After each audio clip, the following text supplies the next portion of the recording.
Welcome to Your Best Life podcast, where we help you discover your calling so you can live with purpose and clarity. We're Pete and Julie Morrow, your guides, mentors, and lifelong adventurers, and we're here to help you find your true north.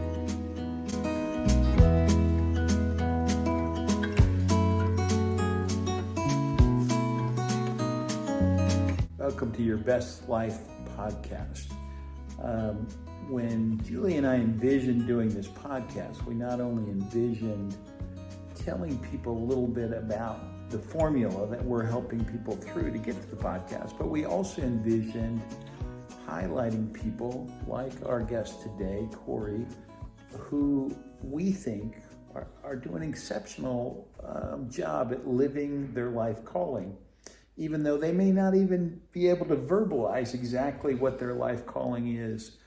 So Corrie Johnson and I have been friends for a long time. And Corrie, why don't you kind of explain, one, our relationship a little bit, and then two, just tell us a little bit about your life as you were growing up and all of that. Well, I've known Pete for more than half my life. Yeah, that's exciting.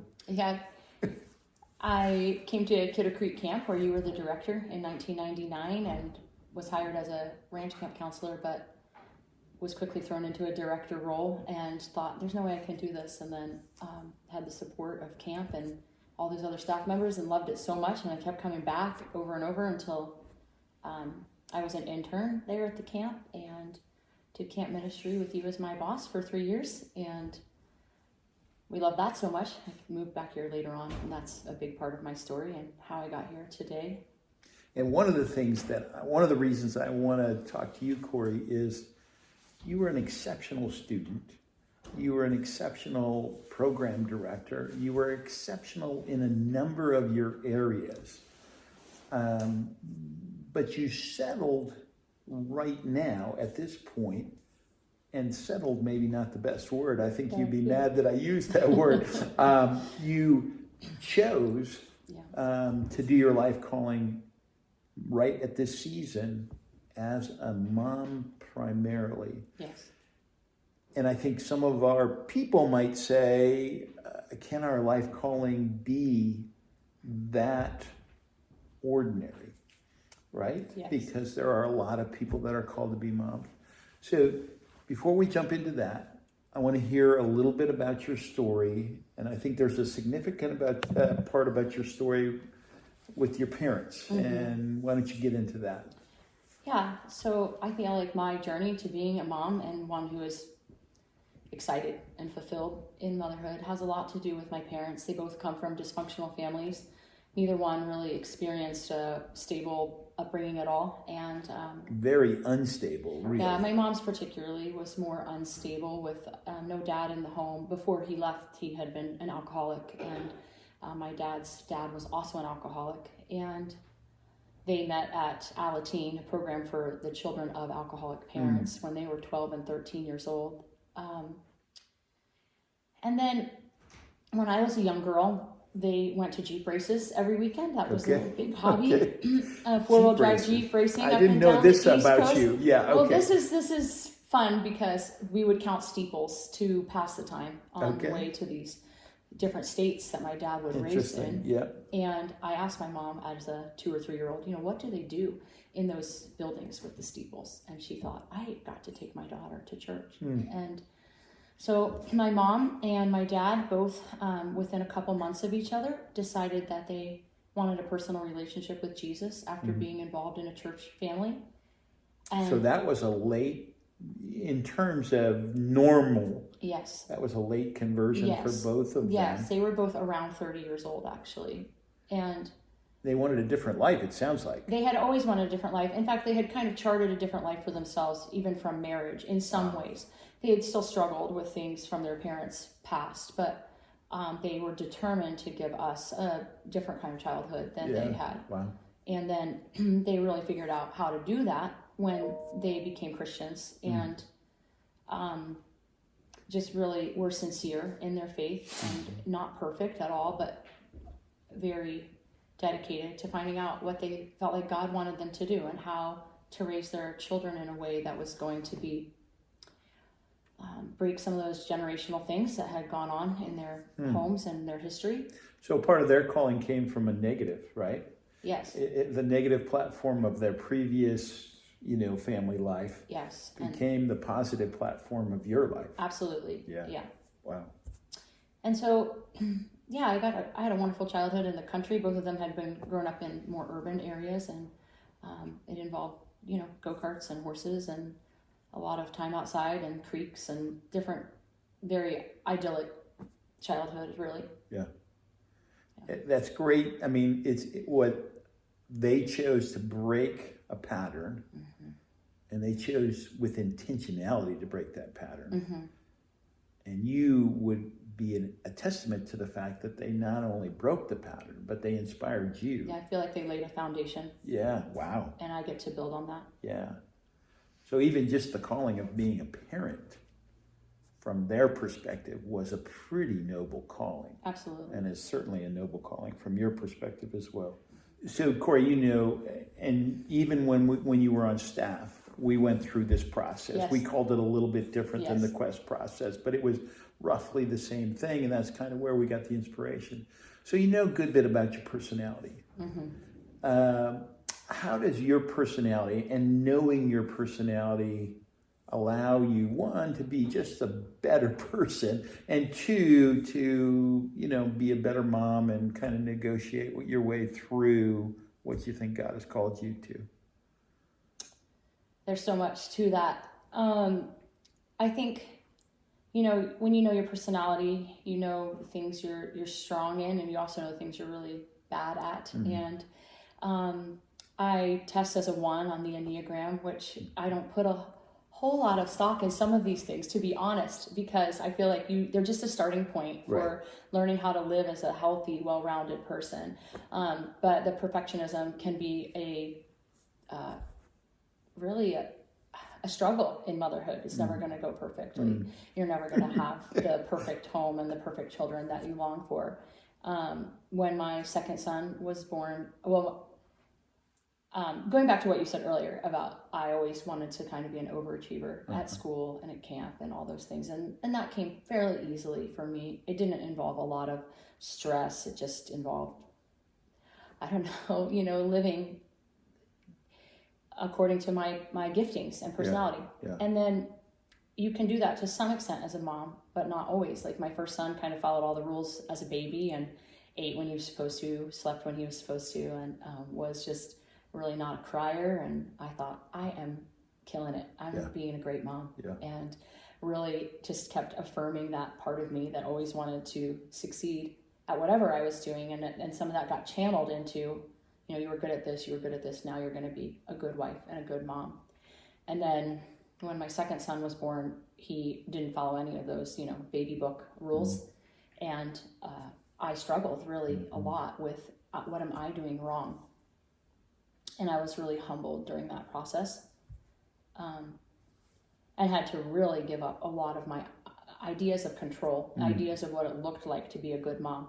Was being a good mom, having it all together and following all these set standards. You said before you're kind of a type A person. Yes, I am. And being a type A mom is really challenging. Right, and he is not a type A person, hasn't been from the day he was born. He's still not. And just figuring out that being a good mom maybe meant enjoying him and relaxing a lot of other things instead of keeping everyone in my ideas of performance and obedience and things like that. I might have gone off track from your question. That's all right. I know your husband too, and your husband has what I would consider a very different personality than you. Yes. Yes, we're about opposite on the Myers-Briggs test. Okay. But he actually is a 1 on the Enneagram 2 in terms of he wants to do the right thing. We're both motivated by what is the right thing for this. Okay, gotcha. And so that's something we've had to really work on with our children too, is not over pressuring them into find out what's right and do the right thing every moment of every day, and just kind of coaching them in a softer way than maybe we would naturally want to do. Tell people how many kids you have, and then tell them maybe the difference in the personality makeup, and then how you maybe relate differently based on the personality of the kids. My oldest is 19. He's in college in Georgia right now. And my second is 17. He's finishing his junior year. Those are boys. And then there's 2 girls who are 15 and 13. And there are 2 smaller boys who are 11 and 9. I have some very, very spontaneous, extreme extroverts. And I have a couple who would be really happy to stay at home and read books all the time. I have some who are very, very sensitive, and some who are so straightforward and just, tell me straight, Mom, and they can handle that. You feel like there's some that you can relate to their personality and some that you have to really work hard to relate to their personality? Well, I think it's more some that frustrate me because they're so much like me. And, they might want to know all the details before there's any decision made, which I like. Yeah. And they might want to control other people in the room who are doing the wrong thing, but that's not always appropriate from a sibling to a sibling. Right. I think I see, even in one of who is very successful and ambitious, just like I know the dangers of that personality, and I want to coach that child away from those things, but realizing like I had to go through a process to figure out the pitfalls of ambition and success, and she's gonna have to do that too. She's not. You don't want to make the guardrails too. No, you can't, and you can't shortchange the process they have to go through. Right. They are their own people, and I can tell her my story and say, hey, these are the things I struggled with during those times of my life in terms of maybe pride or comparison or stress, and yet she still has to figure out a few of those things I can't protect her from all of them. Mm-hmm. How does your personality and knowing your husband's personality allow you to navigate marriage? I feel like we've just both had to learn how to love and respect the other person despite our differences. Knowing him, I know I need to ask questions that I want answers to earlier than I need the answer. I can't wait till the last minute to ask those questions. And because he loves me, he'll sit down and look at the calendar and plan ahead more than he would naturally want to plan ahead. Yeah. And I'm thankful for the fact that he makes life fun and spontaneous sometimes. Learn to kind of keep a adventure stash in the pantry, so I'm not panicking when we're trying to go somewhere fun all of a sudden and I'm not prepared. And you've got the spontaneous plan in the pantry. And I plan for the spontaneous parts of things because that is not my natural way of living. But you want to be ready to go for that. Well, I think it makes our family more fun when we have that element, even if it throws me off my these are the things we're supposed to do today. Yeah.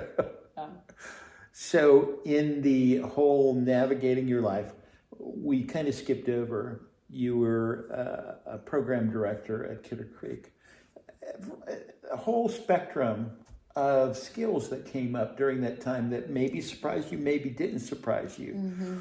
So that experience and other experiences maybe that have kind of drawn out some skills that kind of snuck up on you.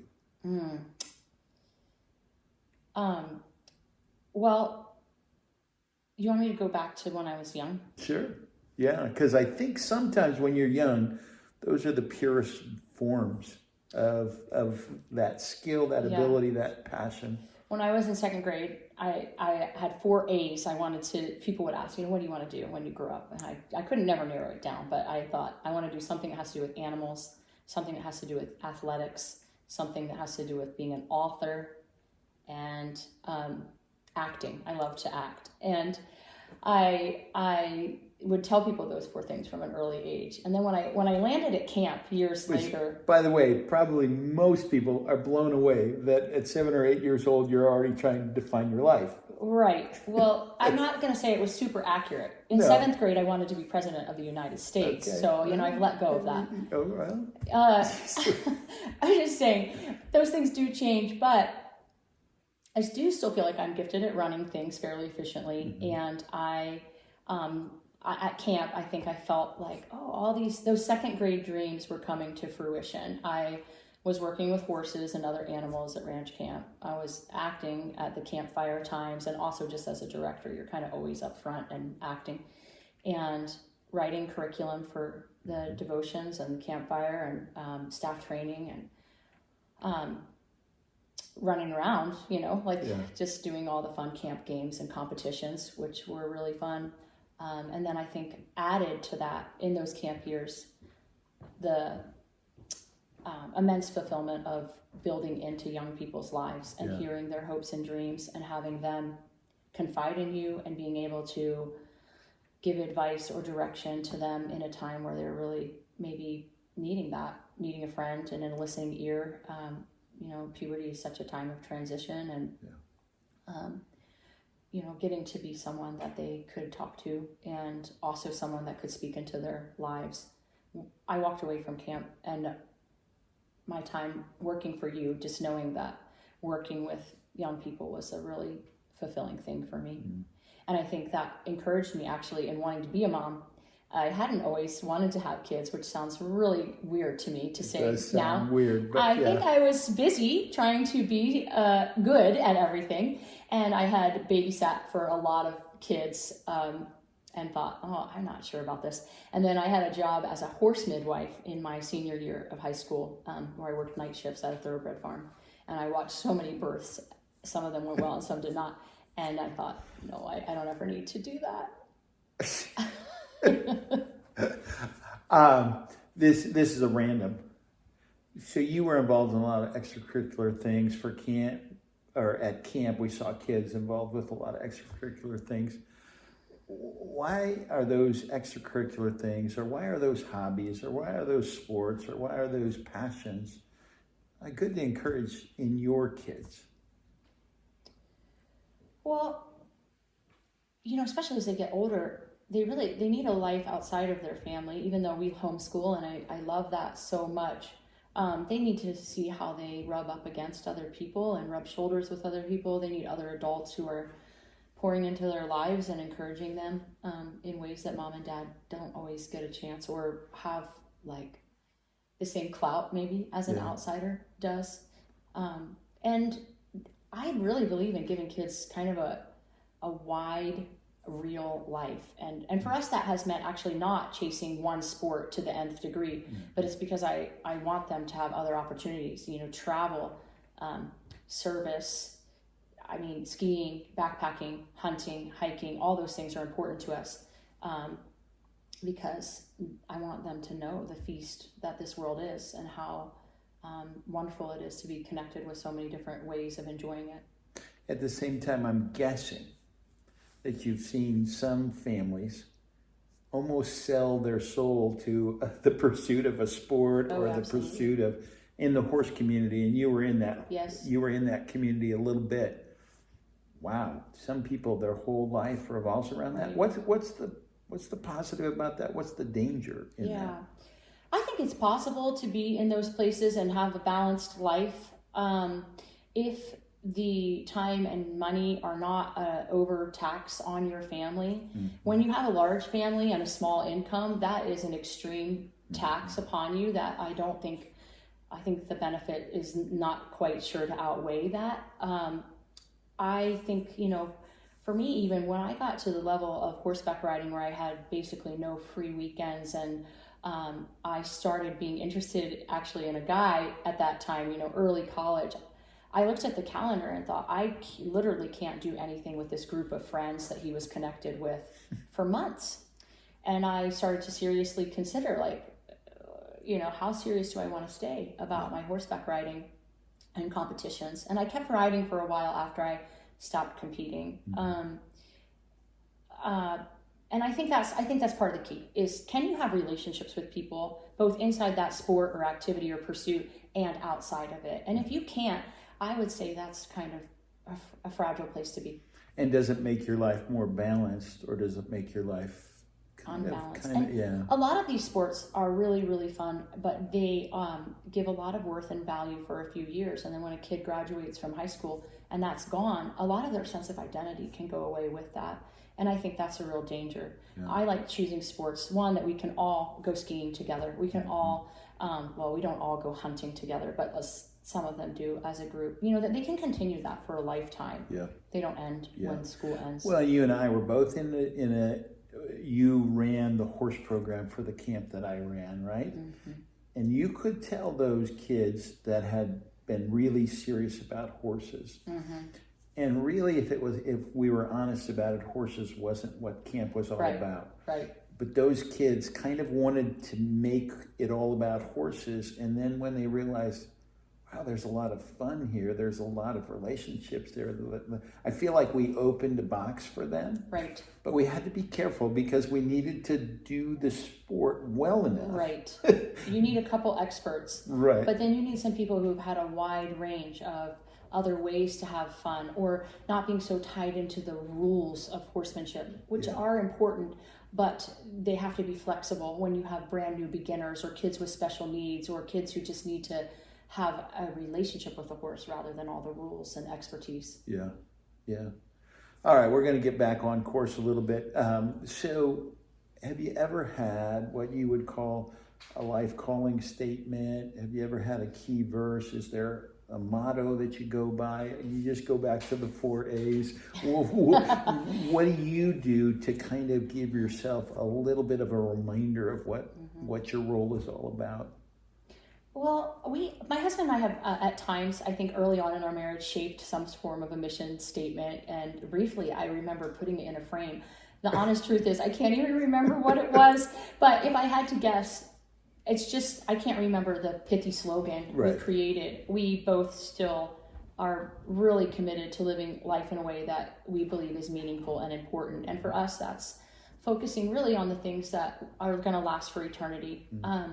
We believe that the Word of God and His church are going to last for eternity. Mm-hmm. We believe the souls of people are going to last for eternity.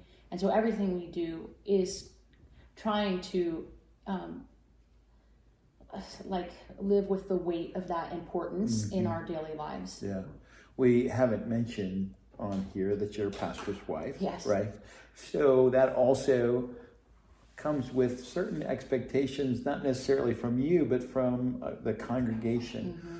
And you've had to navigate your life calling in the midst of people's expectations. How do you do that? This church has been really fabulous at saying, we believe that what you're doing is really important, and we don't want to detract from that. Somebody said to us during COVID, this isn't hard for you guys. It's as if you already know how to be a family. Mm-hmm. And so the part of being forced to be with your family wasn't hard. It wasn't like all of a sudden everybody's home in the same house and they don't know how to deal with each other. That was our life. And aside from Philip going to work, and that just struck me, first of all, in a little bit of a sad way, that there are families who do struggle so much to live as a family unit. And also just, it was sweet that the elders and their wives are very supportive and recognize the investment that I'm making at home is important. And so, especially for Philip, who's really, like I said, spontaneous, really loves people so dearly and will always be out and about, bouncing around, meeting needs, counseling people and talking. I think it makes it almost more important that I am a stay-at-home mom and that our home is not a chaotic place. It's a place where you can come home and be refreshed and encouraged. And I mean, not that there's never a moment where there are moments that are chaotic, and there are moments where home is not always it's perfect all the time. That's not it. But our foundation is pretty stable. And I think for years and years and years, people knew that it was best for children for mom to be super invested in their lives. And a lot of moms were, creating or doing something at home to add to the income or to save money. Yes, but their main job was, how can I raise my kids in a way that is relationally healthy, morally healthy, physically healthy, and just investing that time. And I just see myself kind of as in a long, I read a lot of books, so long literary history and as well as real worldwide history of carrying that torch and making families the foundation of the society that they are meant to be. Yeah, I've often said, this is a little phrase that I have, almost all of the world's problems would be solved by good parenting. Yeah. Yeah, and you have to be home a lot to be a really good parent. Yeah. Someone does. Yeah. So what do you say to the mom who doesn't have the choice to stay at home? What do you say to the mom who does have the choice, but really feels a strong calling towards a professional, perhaps career, and wants to do both, wants to be a mom and have a career? So let's talk to the one that doesn't have the choice. In other words, finances probably dictate that she needs to be bringing in some income. Right. Well, I know that is a reality for a lot of women, and I think that you can still be an excellent parent, and it involves being in tune with your kids' hearts. It involves looking into their eyes and really connecting with them on a really regular basis, ideally daily. And it means you just have to make such choices about what is the most important thing for me to do when I am at home or I am with my children. It means sacrificing maybe even your good ideals for a clean home, or maybe even your great ideals, which I value highly, but like a home cooked dinner. All of that to me is secondary to, are you connecting with your kids? Are you reading the Bible with your kids? Are you talking with your kids about things that matter? And I would say just let the expectations and the pressure for other outside activities or even things that are good, like a clean house or good food, let those be secondary to your relationships. And pray that there's an opportunity for you to work from home. Maybe there's an opportunity for you to work in a way that gives you more time with your family. And just in the meantime, your mood at home and is so important. You know, are you telling your kids this is just a place to land and rush out again? Or are you telling your kids this is my favorite place to be and I love spending time with you here? Wow. I think you can do a lot with that. Yeah. That's a pretty huge foundation, right? From their perspective of, I have somebody that's really loves being with me. Right. And we really love as a family being together. Right. Yeah. Unfortunately, probably a high calling for some because maybe they didn't have that model. Right. So maybe let's talk about that. Somebody that came from that dysfunctional family, did a little bit what your mom did, came from an extremely dysfunctional family. How do you try to make your family the exception to your personal history? I have a lot of respect for people in that first generation of change. I think that's just such a linchpin for, honestly, turning around a cultural tide of dysfunctional families. Yeah. So I would say, if you can, find some people who are doing it really well. That might be in a church. It might be somewhere else that you can talk to and look up to and say, how did you do it? What are you doing? Yeah. Find someone that you can ask those hard questions or say, I am really struggling with this and I don't know how to do it differently than my parents did. Do you have any advice for me?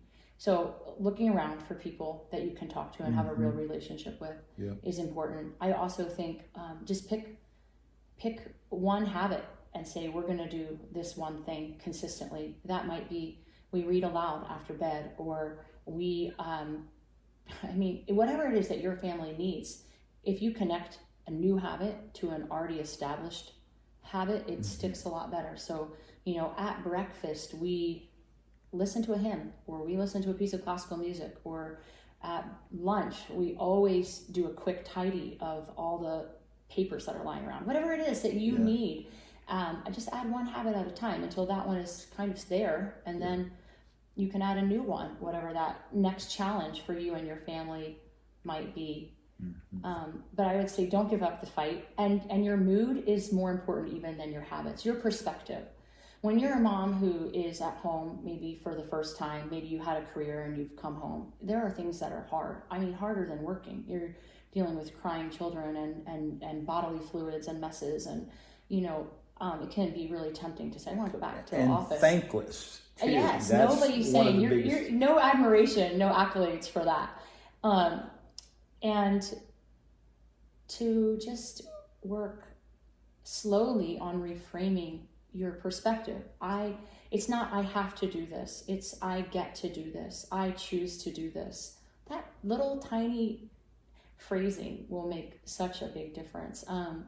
I kind of have a few things. This is a quote from a guy named Bill St. Cyr. He was an educational leader in the Charlotte Mason education movement, and he told, I think he was speaking to teachers, to create a classroom environment, but it was really powerful for parents too, that says, "It is good to be me here with you." So when your child comes to you, the first thing you do is smile at them every time and make it a habit, because our faces don't naturally just do that. I mean, once in a while we light up when someone comes into a room, but it's such a powerful tool that when your child is coming into the room you're in, or you're walking into the room they're in, your face says, "It is good to be me here with you." And you're going to start laying a foundation with that hopefully carries on and just makes your future years with your kids so much easier than it could be. It's interesting to me how in a professional world we're almost always polite and upbeat with those people that we're professional with until something really comes. But for the most part, 90% of the time we are. And then in some family situations, that's a rarity. Where there's a really kind, soft, and inviting approach to, be in a relationship with that child. So your life calling at this point is to be a mom. Is there any more to that? In other words, being a mom, you could say that's maybe one of the most complicated job descriptions, but you could also say it's one of the most common job descriptions. Maybe almost 40 or 50% of the population is a mom. So is there anything more to your life calling as a mom? Well, not a question I prepped you for. My life calling is really to follow Jesus and be like him. And so as a mom, it is my job to not just raise my kids, but disciple them and forgive them. So and disciple them means? I mean to teach them the ways they should go walk in, and But it also means to follow, right? When somebody's discipling, you're coaching your kids to follow your example, not just listen to me, but follow the way I value and live life and value and live with people. Because we educate at home, that's a huge part of my job. It does complicate things. It's also extremely fulfilling. I adore just reading with my kids, and I read aloud to all of them at times, but primarily the younger ones at this point, and discussing the books that the older kids are reading. It's like a second education for me at a time when I'm much more interested and hungry for those things. And so we really have some great discussions about all kinds of things. We read a lot of classics and hard books, and it just enriches all of our lives a lot. So what is it? My calling, I think when I say my calling is first to be a follower of Jesus, it means I'm not going to say no to everything outside my home, even though in some ways that would make my home easier if I were not trying to go other places and do other things. But there are a lot of people in the world who need a good friend, need someone to meet with and have coffee and encourage them, listen to them. And that fits to me in my calling. And I do a few things with church, leading junior high youth group and things like that. And it never feels small. It always feels significant. All of these mundane things that 40 or 50% of the world are doing, I feel really blessed to be able to do them. It feels like a really rich, full, challenging life. One of the things that you said in a previous conversation was you're really, you excel at most things that you do. And that one of the things that I remember is I would love it if moms would think about how they could excel and continue to learn as they're being a mom. Explain that a little bit. Yeah, I think sometimes it isn't fulfilling to be a mom because you aren't maybe seeing the scope of what you're doing, the impact of what you're doing. So when you are reading good books about parenting, or also even just books about historical mothers, you get to feel a sense of like, I'm in this grand tradition of mothering, and it's been a large and important task for a lot of years. I also think, whatever it is you love to do, incorporate that into your home. If you're a crafty person, ask, what new craft can I learn this year while I have babies, while I have toddlers? If you love to read, how many books can I read while I have babies? Can I use audiobooks? Can I read to them at a level that maybe is challenging, but they're getting the feel of that language, and those patterns. Right. If you want to garden, to add, sometimes we think adding more adds more stress, but sometimes adding more outlets for your creativity or your passions actually relieves stress. It's a way to be growing as a person and feeling fulfilled, rather than kind of just in this milieu of young life parenting sort of thing. And I've seen you include your kids in the gardening and some of the animal husbandry stuff that you guys do in a lot of those passions and hobbies that you have, and it becomes an education for them as well, and adds some depth and value to their life as well. Right. So this is your mom chapter. Yeah. Everybody that is a mom has a grandma chapter, but also a chapter where the kids are gone. Have you thought about what would your calling be, or how your calling would be played out differently when that last kid says, goodbye, Mom, I'm going to college, or I'm going somewhere? Not looking forward to that, first of all. I like to write. I can see that being something I can do more of in the future. I really do love people, and I can see becoming more involved with opportunities for service and relationships, primarily through the church. I love the homeschooling, and I feel like there's always a need for young moms who want encouragement and someone to come alongside and kind of coach them through that, which I do on a relational, friendly basis right now. And I hope I have so many grandkids that I don't have a lot of time for other things eventually. But I don't ever feel like I'll be bored. I feel like you're still invested in your kids' lives even when they're flown the coop. And there are so many people out there who really do need a person to connect with and, be a friend. I think what you're doing is fabulous. And I also think people would need fewer coaches and psychiatrists and therapists if people knew how to be better friends, if we knew how to say, tell me what's going on in your life, and I'm here to listen, and let me pray for you about that right now. And I feel like that's a ministry that's really neglected. Yeah. One of the things that we say, the last acronym of the quest that we're taking people on is an S. It's a selfless gift. In what way is parenting kind of the ultimate selfless gift? The more selfless you are, the better it goes. And yet, what does that mean? What does that mean in real life? When you're not clinging to your own agenda, and when you're not clinging to your own control of the way things need to go, when you're saying, I do have time to deal with this discipline issue, or I do have the bandwidth to clean up that enormous disaster a small child made, rather than resenting all of those things because it's detracting from your plans for your day or your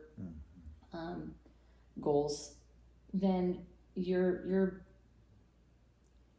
dying to yourself and your selfish desires, and you're honoring and blessing somebody else. What do I mean? It goes better. You experience a lot less friction when you have laid down those things and will just take what comes to you. I think it's a Christian author named Ann Voskamp who says,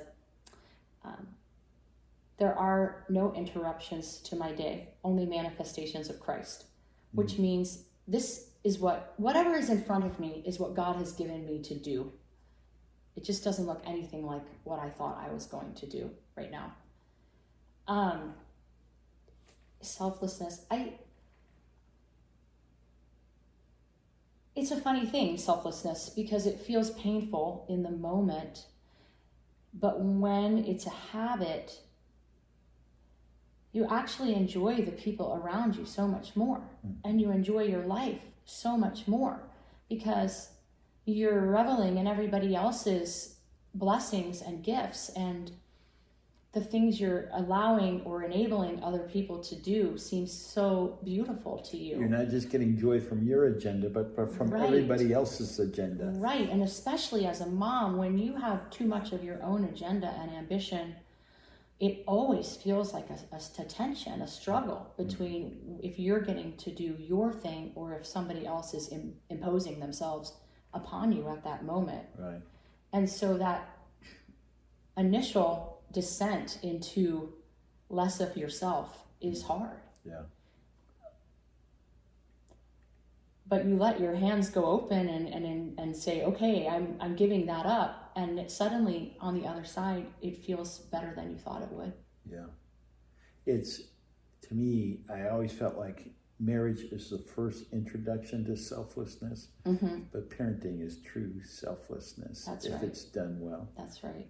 And in some ways, many people believe that God gave us children so we would understand his relationship with us Yes. a little bit better. And Yes. it definitely helps me in that Yes. way. Yeah.